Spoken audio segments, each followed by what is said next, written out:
Demi Lovato reveals what it was like to return to the stage after her 2018 overdose. Hey guys, welcome back to another Shared News from Home. Demi is sharing powerful new details about her 2020 Grammy performance. We're going to talk all about it, but before we get into it, if you're new here, be sure to subscribe to our channel and ring the bell so you don't miss out on any future videos. As always, I'm your host, Gianna Zaring, and I'm joined by the wonderful Gianna Gravelisi. Gianna, let's just dive right in a new interview with CBS Sunday Morning. Demi shared what was running through her mind during her emotional comeback performance of Anyone.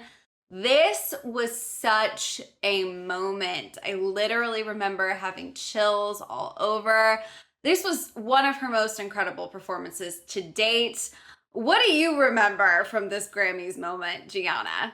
Fiona, like you said, I also had chills. I remember crying with Demi because if you remember, she stepped out onto the stage, she started singing, and she had to stop, take a moment, and start again because of how emotional she was. And this was the first time we'd seen her on a stage in the last couple of years. So I just remember being like, oh, there she is, like, haven't seen her in a while. And then just from the excitement that I was feeling and then seeing her emotions, I just let out my emotions on top of it. So it was such a powerful performance, and the emotion she brought out on top of it, it was incredible and just so sad at the same time, just to see her get on that stage. But at the same time, it was happy to see her, come out from such a dark place. So such a great performance. It really was. I mean, you're so right. Everything from the emotion, to the dress, to the lyrics, to how simple, she was just on that stage belting her heart out. Truly, it was such a powerful moment that I think fans everywhere really felt, and like you said, experienced right along with her. It was so incredible to see her back, doing what she loves. And Demi actually opened up during the interview about what she was sort of thinking leading into that performance. She said, I didn't know if I'd ever step foot on a stage again. When I woke up in the hospital, I was like, I don't know the full extent of the damage that's been done.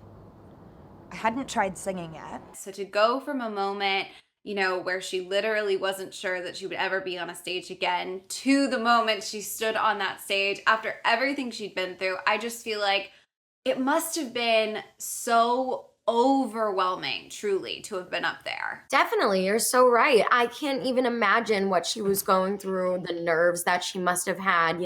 All of these eyes are on her, not just the audience members that she had known in the music industry. These people were her friends or people that she had came across in the last few years, but she had millions of people watching her on television, and everyone obviously knew it wasn't like an elephant in the room. It was a known thing what she had gone through, and maybe people were judging her, maybe people were rooting for her. So she probably had all of these thoughts and much more going through her head, and she just got on that stage and let it all out, like you said, and it was a great, beautiful comeback for her. And I even remember Demi saying something about how she actually enjoys living through what she had gone through because it just makes her feel stronger, and that's how she overcomes obstacles. She doesn't want to shy away from her past. In that performance, obviously, we have the song Anyone with those lyrics like no one's listening to me. That's inevitably what led to her overdose, unfortunately. So that performance was a huge metaphor in a way for her going through that experience again by performing that song and overcoming it. So I'm really glad that she did get on that stage, and I'm really glad that she's here with us now. Oh, absolutely. I mean, I couldn't have put it better than that. It was so important for so many reasons. And she's going to be diving into that and so much more in her new documentary, Dancing with the Devil, which, you guys, is out on March 23rd. Literally, like tomorrow, we are finally going to get to watch the first episode of this. It's obviously going to be a very emotional look at her life and her journey to get to where she is today. After her overdose, she suffered 3 strokes and a heart attack, and doctors actually told her that she would have had only 5 to 10 minutes to live if no one had found her and called 911. So just like bearing the weight of that knowledge on top of all of the health challenges she faced, can't even imagine what it must be like to go through something like that. She actually spent almost 2 weeks in the hospital before undergoing treatment at a rehab center and sober living facility. And during this new interview, she said, "I'm grateful that I'm sitting here today. For the first time in my life, I had to essentially die to wake up."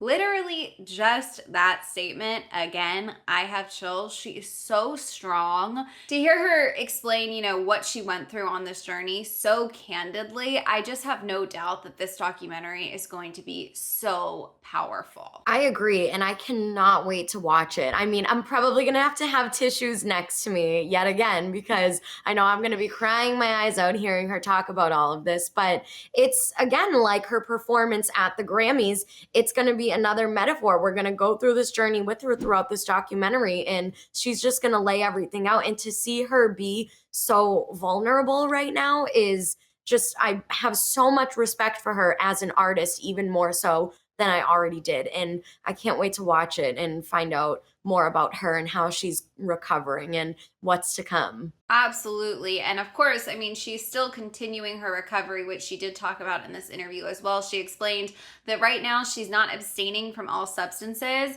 She smokes weed, which is legal in California, and she, lives in California where she drinks in moderation right now. She explained that she thinks the best term to describe her would be California sober.